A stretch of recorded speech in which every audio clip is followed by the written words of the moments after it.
Nos invités d'aujourd'hui ont tous des obsessions. Ils sont maniaques de la propreté, du rangement. Ils vérifient 15 fois par jour qu'ils ont bien fermé le gaz, parfois même la nuit. Ils ne supportent pas les plis et aucun pli sur les vêtements. Bref, leur vie est vraiment rythmée par ces obsessions. Qu'est-ce que cela cache? Comment vit-on au quotidien avec toutes ces manies? Eh bien, c'est ce que nous allons découvrir aujourd'hui. Mais avant cela, je vous propose d'accueillir notre toute première invitée. Elle est comédienne et elle a une obsession très particulière. Nous allons découvrir de quoi il s'agit. Je vous demande de l'accueillir. C'est Danielle Evenou.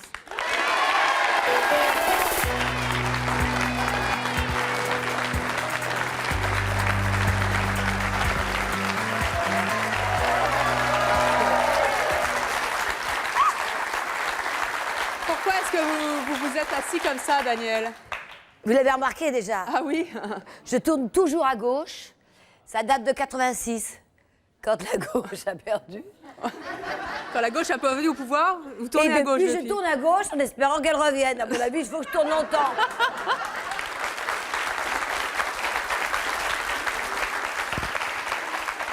Daniel, vous êtes en ce moment au Théâtre des Nouveautés dans une pièce intitulée « Ma femme est sortie ». Elle est sortie par la gauche? Oui. Presque. C'est quoi votre obsession? Oh, ce ne sont pas les obsessions. Je crois qu'on appelle ça plutôt des tocs. Et c'est depuis Carrément. que je suis... C'est quoi toc, Ghislaine? Trouble obsessionnel compulsif. Voilà. Bon, Je ne suis pas n'importe qui, moi. Je suis spasmophile et j'ai des tocs. Je suis une femme... Et je vous remercie d'être là parce que vous avez été un petit peu souffrante avant l'émission. Alors ce toc... Je sais me soigner. J'ai eu une crise de spasmophilie tout à l'heure. Je l'avoue, c'est pas grave. On peut dire c'est un bien gros soigné. mot, c'est chiant. Mais c'est pas grave. Alors, dites-nous un petit peu ces tocs. Ça se traduit comment? Ça se traduit, je perds quand même beaucoup de temps. Hein. Je perds, à une époque, je perdais 1h30 par jour. Tant que ça? Oui. Et avant d'entrer en scène, il me faut bien 25 minutes. 25 minutes à faire quoi? Alors, je tourne à gauche, bien sûr. Oui. Bon, enfin, même si la gauche revient, c'est terminé. Il faut que je tourne. Je ne vais pas tourner à droite, moi. Hein. Alors, j'ai un problème. Il faut que je reste assise. Non, levez-vous, montrez-nous un petit peu. Parce que, alors, il me faut une sorte d'équilibre. À une époque, j'avais l'arrêt sur le milieu, sinon j'ai l'impression de tomber d'un côté. Vraiment? Ah oui, mais je tombais pas, hein, c'est dans ma tête. Par exemple, ça, vous voyez, il y a une caméra, oui, il y en a plusieurs. Bonjour. Très souvent, je me dis, mais qu'est-ce qu'elle a? Regardez, il y a un truc pointu, là. Mais alors, pour mon équilibre, il faut qu'il soit juste au milieu, c'est-à-dire au niveau, voilà. Toc. Alors je parle avec des gens, puis d'un coup je dis tiens, la gauche est plus loin que la droite. Alors je fais ça, on se dit tiens, elle trépite. Non, là ça y est, c'est parti. Admettons que je veuille parler, vous vous rendez pas compte. Hein. Par exemple, je suis sur le bord d'un quai de métro. Là, les gens pensent toujours que je vais me suicider. Parce que d'un seul coup, il faut que je marche sur le bord, sur le quai, hein, du bord du quai, et il faut que je fasse un chiffre. Avant que le métro arrive, il faut que je fasse ou 4, ou 6, ou 8 pas. Pourquoi? Sinon, il va m'arriver une tuile. Un jour, je vais tomber dedans. Et alors, je fais 1, 2, 3, 4, 5, 6, 7, 8. Il y a le métro qui va arriver, il y a les gens qui crient. Ah, alors, les gens crient. Mais c'est de la superstition. Je sais pas, mais je perds du temps. J'ai encore une minute? Oui. Un jour... attendez, oui. Toujours au centre, hein, et à gauche. Oh là là, si vous saviez, moi, mes enfants se moquent de moi, mon mari, tout le monde, tous ceux qui travaillent avec moi. Un jour, j'avais une voiture, quand j'ai des voitures, elles sont toujours cabossées, on dirait des auto-tamponneuses. Et il y a des années, j'avais un truc, bref, une voiture, cabossée. Et je suis sur le pont de Lama. Qu'est-ce qui me prend? Si je ne touche pas mes 2 pédales, il va m'arriver une tuile. Comment vous avez fait? J'arrête la voiture. C'est En pilé. plein du pont, en plein haut du pont. Je me Faut mets pas à piler 4 sur le pattes pont dans de ma Lama, ça voiture. Je touche mes pédales. À ce moment-là, quelqu'un frappe au carreau de ma voiture, qui était un bout de carton parce qu'il n'y a déjà plus de carreau. Et je me dis, c'est un flic qui doit m'arrêter. C'est un garçon dont je tairai le nom, qui est très connu, qui me dit, j'ai reconnu ta voiture, mais qu'est-ce que tu fais? J'avais besoin de toucher les 2 pédales de ma... Il me dit, mais t'as un toc. Il me dit, je te connais depuis longtemps. Et je raconte. Il me dit, mais viens, on va prendre un café, je vais te raconter le mien. Il perd 3 heures par jour. 3 heures. Il se reconnaîtra, il s'appelle Charles. Alors lui, il avait un toc terrible. Il avait la garde de son fils, un jour sur 2. Et un jour sur 2, ce petit garçon arrivait en retard à l'école. Alors, un jour, la maîtresse se dit, mais pourquoi, lorsque c'est le papa qui vient? Eh bien, il avait un toc. Tous les matins, excusez-moi, faut que je vous montre, hein, parce que sinon, vous n'allez pas comprendre. Ah, tout va bien, oui. Et, pardon, je ne pourrais pas avoir la ceinture là, mais ce ne serait pas possible. Elle est bien centrée, là, vous Oui, êtes elle est sûre? bien centrée. Puis au cas où, je comble. Je ferai des petits clin-clin. Bon. Et la maîtresse arrive dans l'appartement de ce monsieur, la porte était ouverte. Effectivement, cet homme, tous les matins, quand il avait garde de son petit, au moment de passer la porte, le petit avait le cartable à la main, il ouvre la porte, il ne pouvait pas la passer, sans aller dans son placard à balai. Et il fallait qu'il touche pendant plusieurs minutes tous les tuyaux. C'est pas vrai. C'est un acteur célèbre.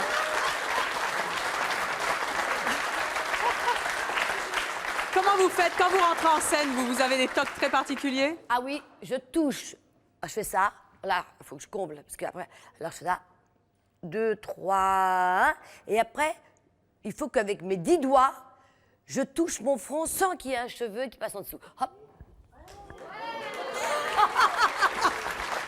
Je recommence.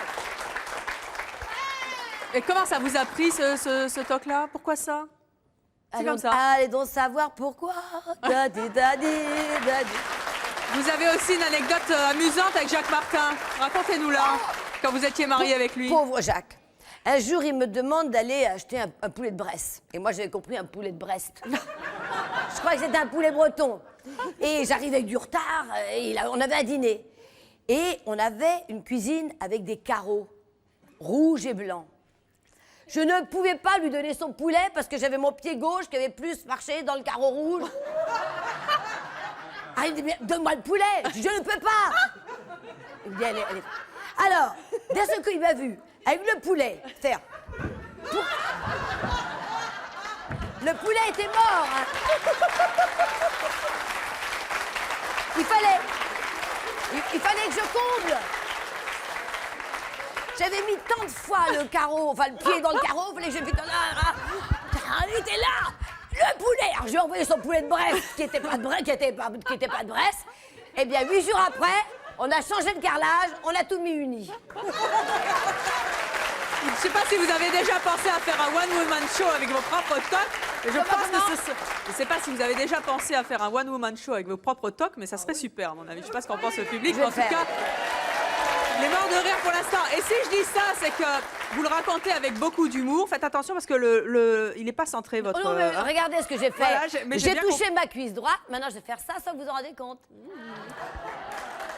Vous racontez cela avec beaucoup d'humour et de gaieté, mais ça fait rire tout très très sérieux, hein, et vous y prenez beaucoup de temps par jour. Vous en souffrez de vos tocs, Daniel? Oh, plus maintenant. Vous J'en en ai avez souffert à souffert une époque parce qu'on se moquait de moi, voilà. Et puis maintenant, ça fait rire. Mais beaucoup de gens du spectacle ont beaucoup de Avant d'entrer en superstitions. scène, Ah oui, il faut toucher beaucoup. du bois. Alors je touche un morceau de bois, je l'ai repéré, il faut que ce soit du vrai bois, sinon ça n'a avec mes 10 doigts. Alors Jean-Pierre Castaldi commence à me découvrir parce qu'il est mon partenaire. Il me regarde, il commence à s'inquiéter, mais il va s'y faire. Hein. Vous avez jamais consulté pour vos tocs ou comme ça? Non. Non, hein, Je jamais. me soigne très bien. Parce que Je vous suis allez pas voir malade. Hein. Vous allez voir. Oui, mais justement, je dis ça parce que vous allez voir que la plupart de nos invités n'ont pas non plus consulté et se soignent soit par la dérision, soit par je ne sais pas d'ailleurs par quoi, il va nous le dire dans quelques instants. Vous pouvez intervenir à tout moment, hein, mais on va accueillir notre prochaine invitée. Vous allez voir, elle a des obsessions qui vont certainement vous amuser. Il s'agit de Corinne.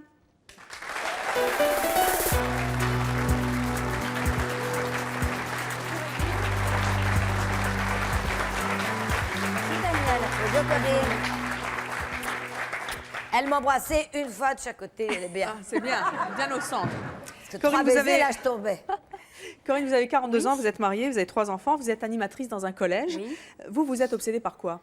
Alors moi, je suis obsédée par 3 choses. Je vais dire l'ordre, le rangement, le nettoyage, mais j'insiste plus facilement sur l'ordre et le rangement surtout. Ça se traduit comment? Ça se traduit que chez moi, tout doit être rangé, je veux dire, pratiquement au millimètre. Hein. Si.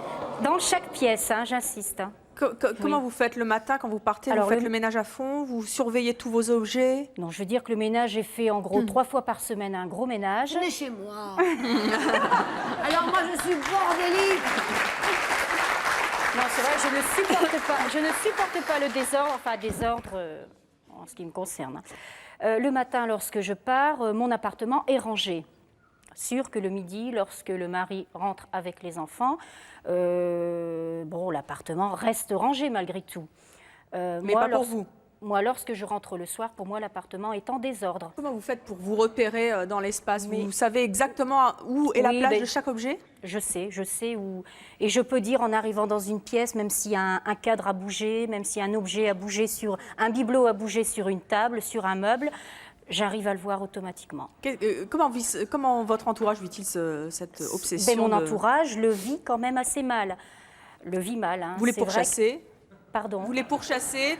Je suis très souvent derrière eux, derrière le mari, derrière les enfants, et c'est pas toujours évident pour eux. C'est vrai que par moments ils se disent bon, maman rentre tard ce soir, on va peut-être un peu souffler parce qu'elle va pas être derrière nous en train de nous dire ceci n'a pas été remis à l'endroit. C'est vrai que c'est pas facile, mais mon entourage le vit quand même difficilement. Hein. Alors moi, justement, à ce sujet, j'ai quelque chose à vous montrer. Regardez cet écran-là, qui se trouve là-haut. J'ai une surprise. Qu'est-ce que c'est ça? On est où? Ça, c'est chez vous? C'est chez vous, ça? Pourquoi vous avez filmé votre immeuble? C'est vous qui habitez chez vous, c'est pas moi qui habite chez Attendez, vous. ça, c'est bien vos images. Qu'est-ce qu'elles font là, sinon? Oui? C'est vous qui avez filmé votre immeuble? Non? Ah bah attendez, si, moi j'ai des images de chez vous. Ah non, Il y a bien non, quelqu'un je- qui me les a apportées. Ah oui, mais non, moi je. C'est pas vous. Ah non, pas du tout. Non, C'est- là, vous êtes sûr? non, je n'ai. C'est pas vous, Daniel. pas moi, Je Moi n'ai je sais amené qui c'est, aucune- c'est votre mari. Non, il ne voulait pas. Et votre mari, non seulement il a filmé devant chez vous, mais on va le retrouver à l'intérieur de votre appartement. Ah non. Si, Ah non. regardez. Oh la surprise! Oh la surprise, c'est pas ça! Ah non, c'est Je pas vais vous montrer, je vais avoir le plaisir de vous montrer ce que c'est que la maniaquerie chez Alain et Corinne. Elle s'aperçoit de tout, elle voit tout, elle sait tout. Mais alors si je pense petit bibelot, si je fais ça, c'est fini. Elle est au courant, elle sait que j'y ai touché. Mais le plus marrant, c'est pas forcément qu'elle m'a vu le faire, c'est quand on la voit ranger à nouveau le bibelot. Alors je vais vous mimer l'action. Alors je le mets. Elle remet. Elle regarde de loin. Et voilà. Quand elle va rentrer, elle va me dire, quand on mange une banane, on remet au moins les autres comme elles étaient auparavant. Tout est à sa place. Il n'y a rien qui a été mis au hasard. Là, tu ne pourras pas dire que je ne t'ai pas prévenu ou que tu ne le savais pas. Je vais pousser tout comme ça. Voilà. C'est peut-être pas grand-chose, c'est ce que j'ai vu. mais pour moi, ça me fait du bien de devoir toujours passer énormément de temps à ranger tes affaires, alors que en un tournement, ça devrait pouvoir être fait. Bon allez, sans rancune, Corinne. Hein. Alors ça s'est fait hier. Il a tout remis, mais je crois qu'il l'a mal remis. Hein. Il va falloir vérifier ça. Alors oui, parce que sur le vaisselier, le meuble de cuisine, lorsque je suis rentrée hier soir, je me suis dit, attends là là, quand je vais le voir, va en chauffer. effet, les petits bibelots étaient carrément poussés vers le fond. Et automatiquement, chaussures aux pieds, veste sur le dos, j'ai remis Mais ça automatiquement. C'est vrai que vous êtes comme ça, à regarder chaque objet, à prendre 3 mètres de recul, à vous dire, ah, il n'est pas exactement Je me au suis déjà millimètre. vue quitter l'appartement parce que je devais partir à mon travail ou faire des courses et me dire dans ma tête, non mais attends, ça n'a pas été remis à sa place comme il fallait Et d'y retourner. et d'y retourner. Pourquoi vous êtes comme ça? Précisément, je ne peux pas vraiment me l'expliquer. Ce que je peux dire, c'est qu'à l'âge de 15 ans, c'est vrai, j'ai eu un gros problème de santé.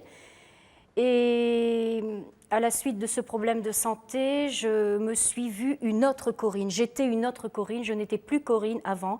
C'est-à-dire que j'étais quelqu'un qui angoissait très rapidement, quelqu'un de très nerveuse alors que je n'y étais pas auparavant. Et je suis devenue maniaque. Qu'est-ce que vous en pensez, Daniel, de ce besoin d'ordre très précis dans une maison? Vous qui êtes, comme Je vous voudrais dites, qu'elle vienne chez bordélique. moi parce que Oui. je suis le. Moi alors ça. Si, moi, j'adore les bougies. J'adore, je mets toujours des bougies. Il faut absolument. Si la bougie, mais c'est toujours pareil, moi il faut qu'elle soit bien au milieu à tel endroit. Mais pas parce que je suis maniaque de ça, c'est pour l'équilibre de la table. Il faut qu'elle soit au milieu. Il Toujours faut que la au centre. table soit bien aussi, il faut qu'elle soit contente, la petite table. Vous devez être épuisé à la fin de la journée. Hein. Je suis épuisée. Je précise que c'est pareil dans mon travail. Hein. Ça, c'est bien pour votre patron. Non, mais je suis dans un collège entouré d'enfants. Dès que la sonnerie retentit, je veux dire, les élèves ne quittent pas la classe. Si la chaise n'est pas remise derrière la table, s'il n'y a pas un papier à terre, je veux dire, bon, je suis comme ça dès le début de l'année, ça se traduit ainsi toute l'année, je veux dire. Mais les enfants, à part ça, je veux dire, m'apprécient beaucoup et ça se passe très bien. Enfin, il vaut mieux qu'ils se tiennent un peu à carreau. Oui.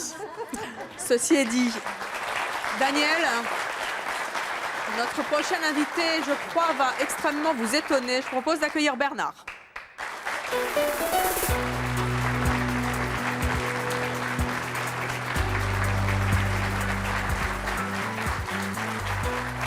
Bonjour Bernard. Bonjour Daniel. Oh, Ah oui, qu'est-ce qu'ils sont mignons. tout le monde fait des bises, ça doit être un toc sur ce plateau. Mais c'est un toc aussi, tout le monde me fait la bise à moi aussi. Ah oui. C'est un toc agréable. Vous avez 57 ans, vous êtes célibataire. Qu'est-ce que vous supportez pas? Je ne supporte pas les plis sur mes vêtements. Les plis sur vos vêtements? Je ne supporte pas du tout les plis sur mes vêtements. Et ça, que je sois au repos, au travail, en vacances, c'est toute l'année. Bah, dis et ça donc. depuis. Là, il y a un pli Alors là, sur il y votre en a pantalon. un. Mais il y en a un, c'est de... Et pourtant, le pli, c'est la vie. Le pli, c'est la vie. Donc, Mais il y a une notion de dégoût du attendez, il y a des vêtement. plis sur votre pantalon. Eh oui, oui. Quand vous dites le moindre pli prend une ampleur considérable, qu'est-ce qui se passe quand vous rencontrez un pli? Mais je vous dis, c'est Non, une mais notion. attendez, c'est très sérieux. Non, Hein. Oui, c'est très sérieux. Effectivement, on peut en rigoler. Avoir de l'humour, fort heureusement, on en a, parce que c'est un échappatoire. Mais je dis, dans le pli, il y a la notion de dégoût de moi-même à travers le pli. Je me dégoûte à travers le pli, pas chez l'autre. Hein, mais... Et également, il y a cette notion de contrôle. Je veux tout contrôler par au pli. Il faudrait que, disons, dans l'idéal, Oui. qu'il n'y ait pas de pli, donc que le vêtement s'identifie à la peau.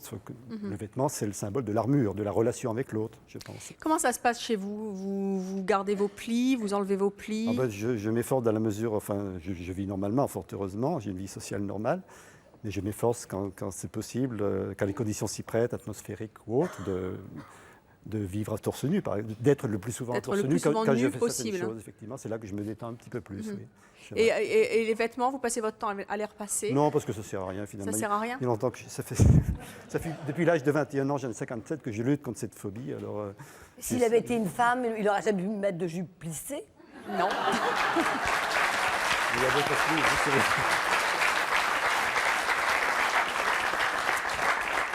Vous avez écrit un livre à ce sujet hein, qui s'appelle Le combat se veut espoir. Hein. Oui, tout à fait, j'ai écrit donc... Comment vous avez combattu ces plis? Puisque vous avez 57 ans, vous les avez depuis 21 ans sur votre dos, si je puis dire, ces plis-là. Comment vous avez combattu ça? Mais effectivement, j'ai combattu je fais énormément de sport parce que ça me libère de la tension un petit peu. Et puis la souffrance était tellement importante, tellement vive que j'ai été dans l'obligation en quelque sorte. Enfin, j'ai eu l'envie de communiquer à travers l'écrit. Et c'est vrai que j'ai pu communiquer par ce livre. C'est une grande satisfaction en tant qu'auteur puisque je m'en suis bien sorti pour un compte d'auteur, quoi.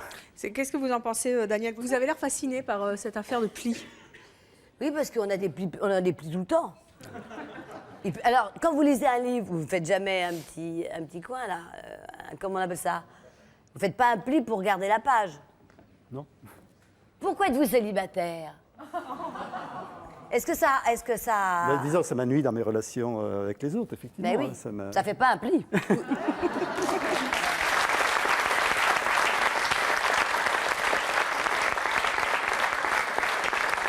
Moi, je voudrais savoir qu'est-ce qui, peut-être un peu moins maintenant, parce que vous avez écrit ce livre qui a été une véritable thérapie, mais qu'est-ce qui se passait, ou peut-être ce qui se passe encore, quand je disais tout à l'heure, rencontrer un pli, quand vous voyez un pli, qu'est-ce qui se passe dans votre tête? Vous pensez à quoi? Je suis Ça se traduit comment? Mon esprit, vous êtes tétanisé? Vous savez, quand on a des phobies, enfin des tocs sur les vêtements, on a tendance à vouloir regarder le vêtement, à vérifier. Ou alors on ne vérifie pas, mais si je ne vérifie pas, si je fais l'effort de ne pas vérifier, le pli est dans ma tête. Hein. Et qu'est-ce que ça vous empêche de faire? Mais ça me bloque. Tout mon être est tension, il y a une tension permanente en moi. Et cette tension, je pense qu'on ne l'aperçoit pas de l'extérieur.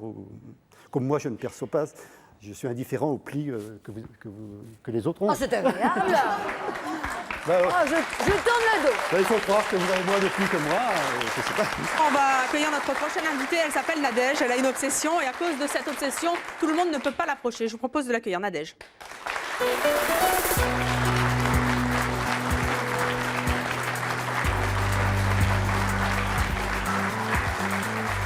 Bonjour Nadège, vous avez 29 ans, vous êtes séparée, vous avez 2 enfants, vous êtes mère au foyer. C'est quoi votre obsession? L'hygiène, la propreté, les microbes. Comment ça se traduit? C'est-à-dire que je suis toujours en train de faire le ménage. Dès qu'il y a des petits trucs par terre, je prends l'aspirateur qui est constamment branché à la maison. On va vous inviter chez Daniel, n'est-ce pas? Mais C'est vrai que vous vous relevez la nuit pour passer l'aspirateur? Ça m'est déjà arrivé, oui. Mais Racontez-nous ça. ça m'est déjà arrivé. Si je voyais des poils, des cheveux dans le lit, ça me... Je sais pas, c'est plus fort que moi. Donc je prenais vous passez l'aspirateur des l'aspirateur fois, 2 heures. Dans 3 le heures. lit? Oui. Dans le lit. Avec un petit truc spécial. Hein. Daniel, vous avez déjà passé l'aspirateur dans un lit? jamais. Même par terre, c'est limite.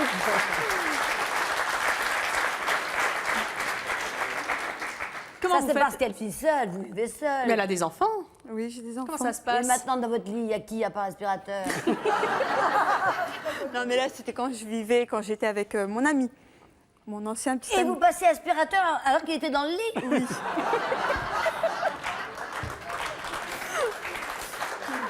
Alors vous tourniez autour?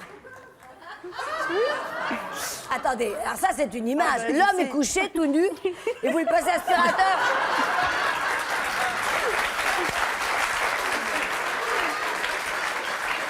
Elle dit oui. Il était poilu. Oui, c'est pour ça. Il était poilu. Voilà. Que- Et voilà. Est-ce que vous faisiez la chasse à la propreté sur lui aussi? Je sais pas, les boutons, les choses comme ça? Les lingettes, j'utilise les lingettes. Alors pour le nettoyer? Avant d'aller au lit, je fais nettoyer les pieds à tout le monde. C'est pas vrai. Si par exemple on est sorti à l'extérieur, au restaurant ou n'importe, donc on a mis les pieds dans les chaussures, et ben avant de rentrer au lit, je nettoie les pieds des enfants avec des lingettes, et moi pareil. Comment vous faites quand vous serrez les mains, tout ça? C'est des choses que vous n'aimez pas? Faire la bise à Si quelqu'un? c'est des mains moites, dès que je peux, je vais me laver les mains. Si vous n'avez rien pour vous laver les mains, comment ça se passe? La lingette. J'ai Vous toujours auriez les dû dire, lingettes. Daniel. J'ai toujours la lingette avec moi. Toujours une lingette. Oui, toujours. Et la bise, c'est pareil? Ça vous dégoûte? Non, mais ça dépend à qui quand même. Hmm. Si c'est quelqu'un de sale, c'est clair, ça me dérange.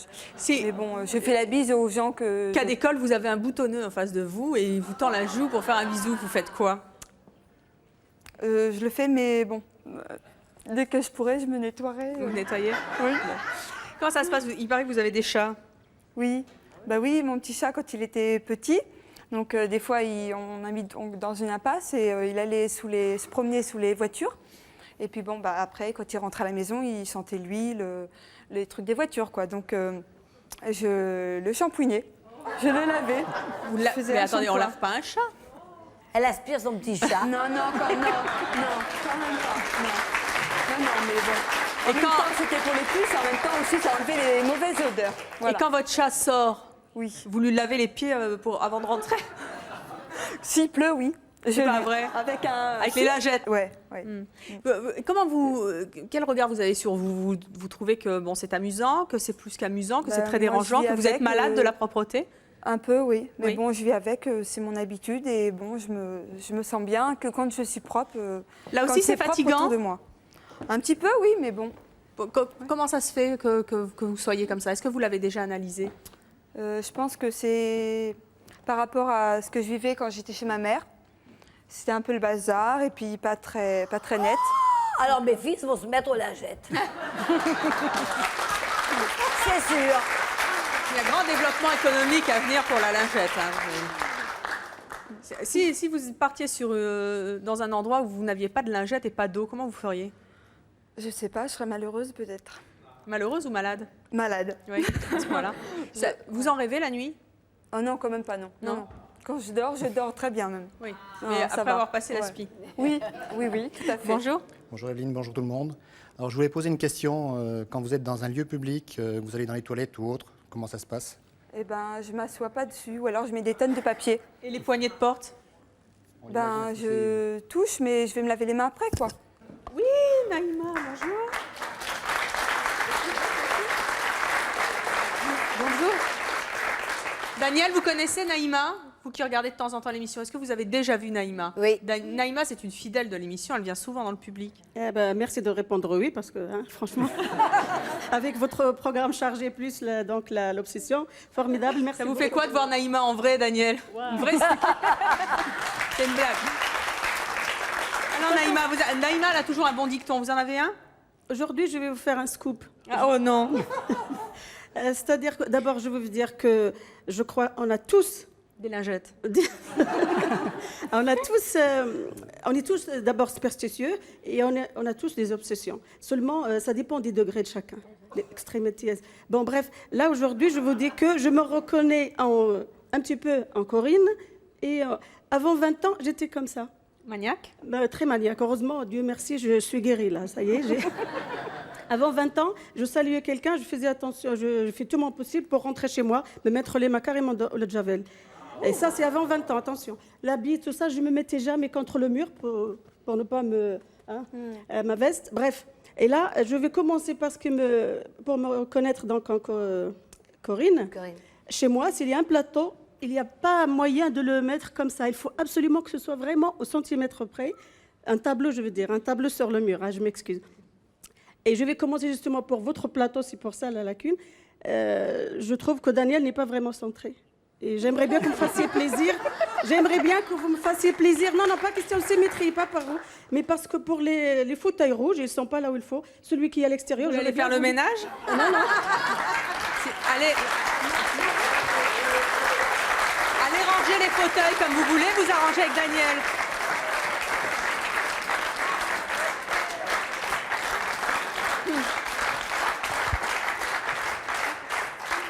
Faites le ménage, faites le rangement, voilà. C'est bien. Grâce à Naïma, parce que Daniel, ça n'a l'air de rien, ces fauteuils disparates sur le plateau, mais ils ont un sens par rapport à nos invités. Alors, donc elle nous fout le plateau en l'air, Naïma, aujourd'hui, c'est super. Et comme ça sera bien centré. Voilà. Merci Naïma. Très bien. Mais vous n'avez pas de micro? Attendez. Oh là là là là là là. Qu'est-ce que c'est cette maison? Ah, un micro. Oui, JR. Vite, un micro pour Naïma. Oui, il s'appelle Jean-Rodolphe, c'est JR.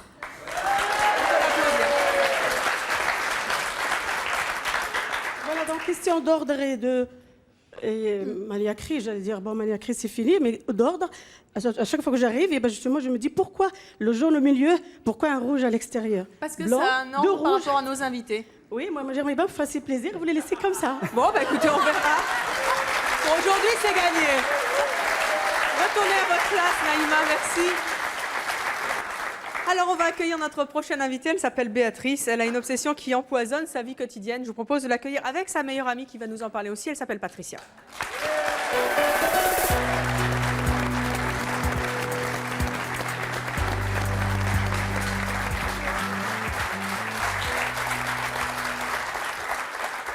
Béatrice, Patricia, bonjour. Je voudrais dire que ça râle derrière parce que les places ont changé. Hein. C'est vrai? Ah bah ça, je me doute. Je dis Naïma, alors c'est vraiment je dirais pas le mot parce que la décence m'en empêche. Où j'en étais? Du moment que mes places à moi, elles ne changent pas. Vous êtes Béatrice, c'est ça. Oui. Béatrice, vous avez 46 ans, vous êtes divorcée. Vous êtes venue avec Patricia qui en a aussi 46, qui vit en concubinage et qui a 2 enfants. Vous êtes bibliothécaire, Patricia. Béatrice, à part ça, vos obsessions, c'est quoi? Alors moi, c'est le lavage. Ah, ça va être difficile de laver la moquette. Hein. Ah oui, non, mais je ne lave pas chez les autres. Ah bon, très bien. C'est dommage parce qu'elle était un peu autres sale. Vous aussi. auriez pu. Moi, c'est pareil. Qu'est-ce que vous lavez chez vous? Alors, moi, je ne lave pas systématiquement tout, mais bon, je peux donner un exemple comme ça, très, très concret. C'est que quand je vais faire des courses, par exemple, je rentre, je ne rangerai pas dans mes placards les courses sans les avoir lavées, quoi. Donc, je lave les courses. Attendez, vous lavez les courses, vous lavez tout? Tout ce qui se lave, oui, tout ce qui se passe à l'eau, mais vous ne pouvez pas vous imaginer le nombre de choses qui se lavent. Hein. C'est-à-dire, Même vous le lavez les papier, conserves, vous lavez... Oui. Même le papier, on arrive à le laver, on le Vous fait lavez sécher le papier après, Comment ça? mais Les lingettes. Avec des lingettes Alors, les lingettes, antibactériennes, c'est- je nettoie Alors, les boîtes et Vous aussi les bouteilles Bien sûr. de jus d'orange. Voilà, Comment vous faites avec le pain? pratique. Ah bah, le pain... Ça doit être terrible pour vous. Il y a Elle des mange choses... pas de pain. Voilà, exactement. En plus, Ou il y a le des pain sous choses- cellophane alors, pas de pain frais. Voilà, il y a des choses que je n'achète pas simplement parce que je ne pourrais pas les laver. Quoi par exemple? Eh ben... L'eau. Si, l'eau. Si, parce qu'on lave les bouteilles. C'est pas l'eau du robinet? Ah bah si, moi aussi quand même. Si. La bouteille qui est extérieure, c'est plutôt ce qui est extérieur quoi, que j'ai du mal à toucher. C'est une question de contact aussi. Donc je vais laver la bouteille. Après, l'eau qui est dedans, je la bois. Je ne vais pas laver l'eau, ça n'a pas de sens. Mais non, mais c'est incroyable tout ce qu'on peut laver. Hein. Quel est Quelquefois- l'objet le plus fou que vous ayez déjà lavé? Bah, il m'est arrivé de laver un billet, par exemple. Un billet, comment ça s'est passé? Alors, une fois, on avait posé le billet sur à un endroit qui me dérangeait, pour une raison X ou Y. Je prends le billet, je vais le laver, et le billet s'est déchiqueté. Et là, j'ai pu me rendre compte que c'était un faux, en fait, parce que j'avais eu l'expérience d'en laver d'autres qui en étaient très bien ressortis. Chacun sait que Oui, les oui. billets résistent bien au lavage, bien sûr, les Exactement. vrais billets. Exactement, et là, il n'avait pas résisté, donc effectivement, j'en avais déduit que c'était un faux, effectivement. Mhm. Comment vous faites quand vous serrez des mains? Vous lavez après? Alors, le sac tombe par terre? Comment vous faites? Le sac, quand il tombe par terre, je vais le prendre précautionneusement. Et puis, je vais le nettoyer, quoi. Pas plus tard que tout à l'heure, au déjeuner. J'ai fait tomber, malencontreusement, un objet par terre. Vous pouvez demander au serveur. Il est encore, s'il n'a pas fait le ménage, encore sous la table du restaurant. Je ne l'ai pas ramassé. Oui. Alors, si c'est quelque chose d'important, je vais soit le ramasser moi-même avec précaution et le mettre dans quelque chose pour le laver après chez moi. Sinon, quelqu'un va le ramasser pour moi, ce Mais qui est pas vous. arrivé C'est vrai, Patricia. Patricia, vous ramassez souvent les objets qui tombent par terre? J'ai pas l'occasion de la voir souvent, mais là tout à l'heure j'ai proposé de ramasser l'objet en question. Elle m'a dit non, c'est pas grave. Il reste là où il est. Ouais. Mais disons qu'elle a tendance plutôt à prendre un mouchoir et ramasser l'objet si elle y tient. Quoi. Comme Mais ça, elle, du bout des doigts. Le mettre dans son sac et puis je sais qu'elle va le laver chez elle. Il paraît que quand vous allez chez Patricia, vous avez votre chaise. Pas chez Patricia, parce que je ne C'est vais vous pas qui chez avez elle. votre chaise quand... Non, c'est quand on est chez ses parents. Quand je vais chez mes parents, oui, j'ai ma chaise. Mais eux ont la leur aussi. Donc, ça ne pose pas trop de problèmes. Mais c'est vrai que c'est parce que j'ai mon espace. Et là, par exemple, comment vous faites sur ce Je suis canapé? pas chez moi ici. Donc... Oui, ça vous ennuie pas? Non. Comment ça se passe en vacances? Disons que nous, on se voit 2 jours par an à peu près. Quand on se rencontre, c'est dans un lieu neutre. Donc, c'est jamais ou chez moi ou chez elle. Quand je vais dans la ville où elle habite, c'est à l'hôtel. Donc, c'est un lieu pour elle où il n'y a pas de danger. Bon, il y a quand même quelques petites règles. Je ne touche pas ses affaires. Son sac ne doit pas être posé par terre. Donc, c'est des règles de vie comme ça. Quand je monte dans sa voiture, je lui demande la permission d'ouvrir la vitre parce que je sais que si je touche la manivelle, elle va devoir la nettoyer après. Donc, il y a des règles... Ça vous amuse, ça vous agace? Je dois dire que non. Je comprends que c'est une maladie, en fait. Daniel, je crois que vous allez... je crois que vous avez en plus un rendez-vous, donc il vaut mieux vous laisser y aller.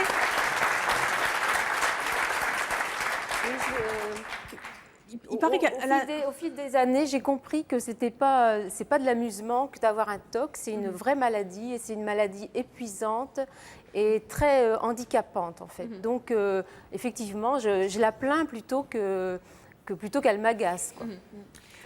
Comment ça se passe? Qu'elle a un système de sacs dans les sacs dans les sacs? Oui, ça c'est très amusant parce qu'elle a...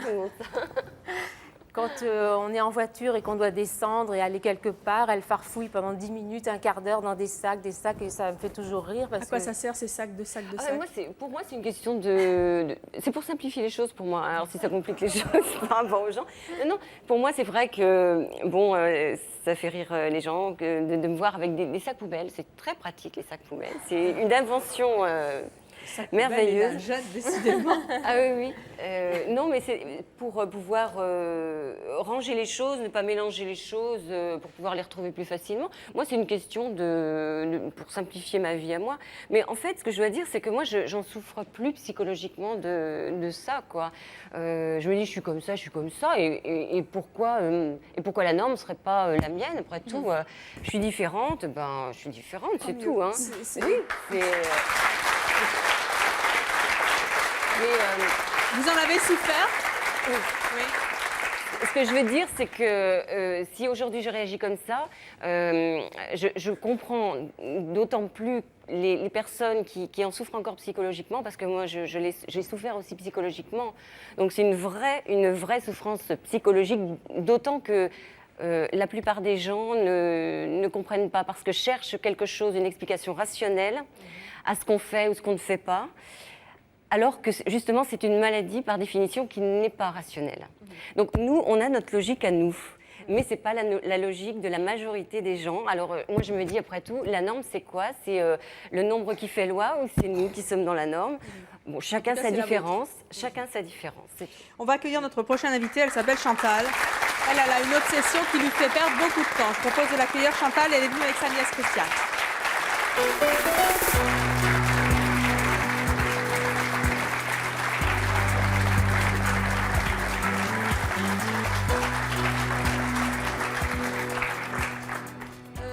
Je suis désolée, hein, on a changé les places, mais... Non, on s'est retrouvés, merci bon, beaucoup. voilà. Chantal, vous avez 55 ans, vous êtes divorcée, vous avez 2 enfants, vous êtes venue avec Christiane, qui est votre nièce, qui a 42 ans, qui est également divorcée, qui a 2 enfants et qui est assistante maternelle. Voilà, j'ai tout dit. C'est quoi votre obsession? Moi, c'est la bouteille de gaz. Alors, je la ferme, je la referme encore. Je m'en vais, je reviens. Je me lève aussi la nuit. Pour vérifier? Je me dis, la bouteille de gaz. Peut-être que... Alors, je retourne. Combien de fois vous vérifiez que la bouteille de gaz est bien fermée? Oh, bien 30 à 40 fois. Par jour? Non, le matin et le soir, je dois dire. Ah, pas par jour en plus, dans un laps de temps la très journée, limité. pas trop, mais le matin et le soir. Il y a le gaz, il y a autre chose? La porte d'entrée. Qu'elle est bien fermée? La porte d'entrée, oui. À double tour? Oula, oui. Et la clé en travers. La clé de travers? Ah oui, bien plate. Bien tournée. Si elle est légèrement comme ça, hop. Comment ça se passe? Vous fermez la porte, vous vérifiez qu'elle est bien fermée? Tout à fait, oui. Voilà, je vérifie et je refais ça et je remets ma clé. Mais vous vous souvenez que vous ne vous souvenez plus que... Ah, vous savez qu'elle est fermée? Je le sais. Mais vous y retournez? Oui. Pourquoi? Je ne sais pas. Pour vérifier? Oui. Et quand vous avez vérifié, vous y retournez quand même pour vérifier que vous avez bien vérifié? Voilà. C'est ça? Non mais ça a l'air drôle, mais c'est ça, hein.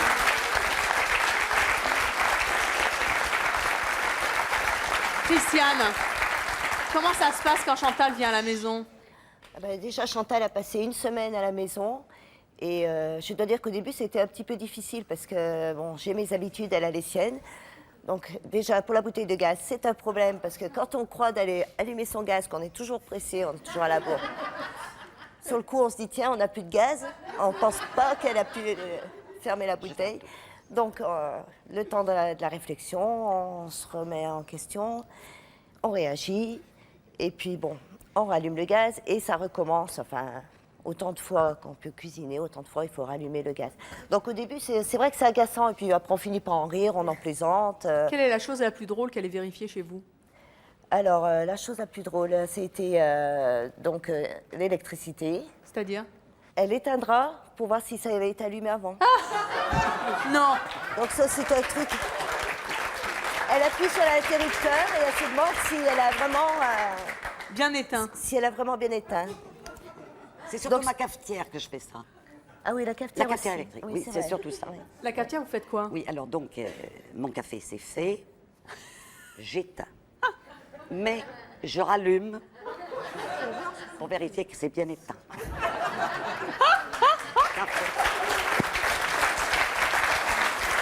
Vous avez... Mais par contre, oui. je suis un petit peu comme monsieur pour les plis. C'est pas vrai. Je n'aime pas ça. Ah, ben, Et vous vérifiez comment, là, que vous avez des plis ou pas de plis? enfin, quelque Comment je chose. vérifie? Je me regarde, je suis déçue si j'en vois. Et puis la maniaquerie aussi de ces dames. Ah, vous avez tout. Mais ça m'a passé un peu. Elles vont vieillir, ça va s'arranger. Ça va aller. Ouais, alors, il y a des mots, moi, Oui, Béatrice. je ne supporte pas. Quand on Quoi dit maniaque, ça veut dire Maniaque, quoi? non, c'est parce que c'est le mot Non, mais c'est pas un reproche. D'abord, c'est Mais obsessionnel. c'est vrai que maniaque, pour moi, c'est plutôt, bon, c'est un trait de caractère, donc c'est pas quelque chose de pathologique comme. Ça veut dire que on vous peut vous avoir. reconnaissez en tant que malade, mais pas maniaque. C'est ça Oui, que vous voilà. voulez dire? Enfin, je veux bien être maniaque, mais alors à ce moment-là, c'est autre chose, je veux dire. C'est autre chose.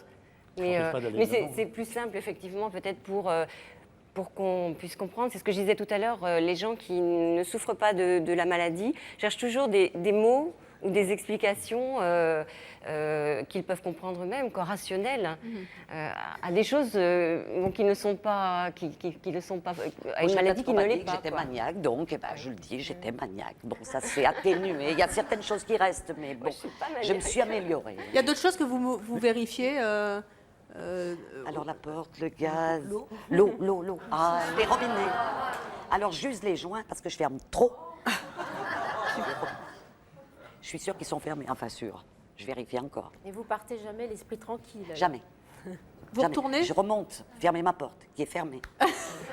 dont vous savez très bien qu'elle est fermée.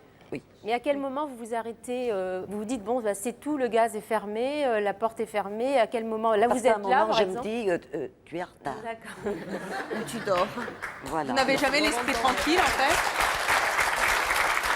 À ce moment-là, c'est ça. Alors je perds du temps. Je me mets en retard à cause de ça. Oui, puis bon, Vous parliez c'est de vrai vos vêtements. Qu'est-ce que vous supportez pas dans vos vêtements? Et en fait avoir des plis, d'être Mais pourquoi? Parce froissé. que c'est une question de dégoût, non? Je trouve que c'est moche. C'est moche, c'est ça. Voilà. D'accord. J'aime beaucoup le lin, mais je ne le porte pas parce que ça se froisse trop. D'accord. Vous aviez déjà rencontré quelqu'un comme Bernard qui n'aime pas les plis? Chantal? Non. Bah, voyez, vous êtes deux maintenant. On est deux. C'est Je ne sais pas si c'est super, mais c'est rassurant en tout cas. Ghislaine, ça cache quoi de tout vérifier comme ça? C'est quand même obsessionnel. C'est vrai, on le disait tout à l'heure, que dans les gens du spectacle, il y a beaucoup de superstitions. Alors comment est-ce qu'on arrive à passer de quelque chose de léger comme la superstition à quelque chose l'obsession. d'obsessionnel, où il y a des gens qui sont obligés de porter des gants tellement ils ont les mains à 100, quoi, hein. Donc là, on est vraiment dans quelque chose de beaucoup plus grave, qui s'appelle effectivement le TOC, mais c'est un niveau honnêtement supérieur. Donc Mais vous, quand on a apparemment, une vous le petite vivez à peu près superstition, on bien. est déjà malade? Non, pas du tout, c'est ce Non, que je dis, justement. Ça peut être très léger. Comme disait Naïma tout à l'heure, il y a beaucoup de gens superstitieux. Il y a ceux qui ne veulent pas passer sous une échelle, etc. etc. Il Nous s'agit changez pas de trop souvent phobie le à ce plateau, moment-là. Naïma. À ce moment-là, on tombe déjà dans la phobie. On a quitté le côté obsessionnel. Ghislaine, quand on a des obsessions comme ça, qu'est-ce qu'on fait?